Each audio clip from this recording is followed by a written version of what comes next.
যখন বাসায় নিয়ে গেছে আমি 3টা খুঁড়ি পেয়েছি আমার দোকানে, আর কিছুই পাইনি মালামাল। কিন্তু দফায় দফায় কয়েকটা আর কি আমবর্ষার জোয়ারে কিন্তু আমরা আবারও ওই সেম ক্ষতিগ্রস্ত হয়েছি। কিন্তু ওই মনের কষ্টটা কাউকে মানে প্রকাশ করার মতো হয় না ওই সময়।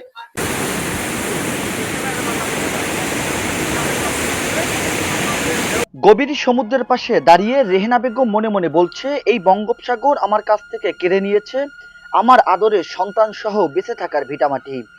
এমন অসংখ্য মানুষের স্বপ্ন নিমেষেই শেষ করে দিয়েছে এই গভীর সমুদ্র।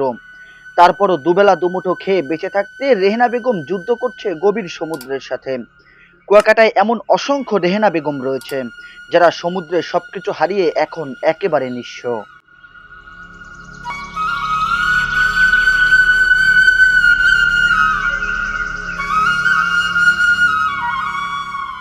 এবার নিম্নচাপে সবথেকে বেশি ক্ষতির মুখে পড়েছে 4,75,00,000 টাকার মেরিন ড্রাইভ। সৈকতের পাড়ে সর্দার মার্কেট, জাতীয় উদ্যান সহ দেখা দিয়েছে বালু ক্ষয়। সব মিলিয়ে এবার নিম্নচাপটি কুয়াকাটাকে ক্ষতির মুখে ফেলে দিয়েছে অনেক।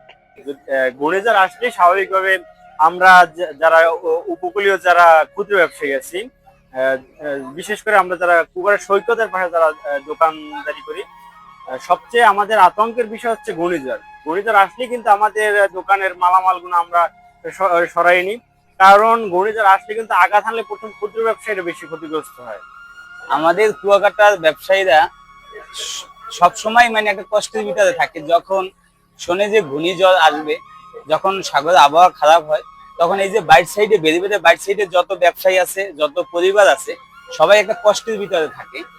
যখন ঢেউ এসে বাড়ি দেয় তখন সবকিছু ভাসাই নিয়ে যায়। যেমন আমি তো দীর্ঘদিন এই সাগর পাড়ে ব্যবসা বাণিজ্য করি, তো আমার নিজের দোকানেই ভাসাই নিয়ে গেছে যে মালিক।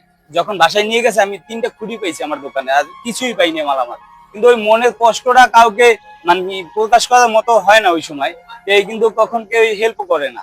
তো এটা আমার কাছে এরকম হাজারো পরিবার কিন্তু এই বিচের পার থেকেই অনেক দোকান কিন্তু ভাইসা গেছে, এই ঢেউতে কিন্তু বাসায় নিয়ে গেছে। প্রতি বছর ঘূর্ণিঝড়ে এক একটি চিত্র রেখে যায় কুয়াকাটায়, যার ক্ষত বয়ে যেতে হয় অনেক দিন যাবৎ।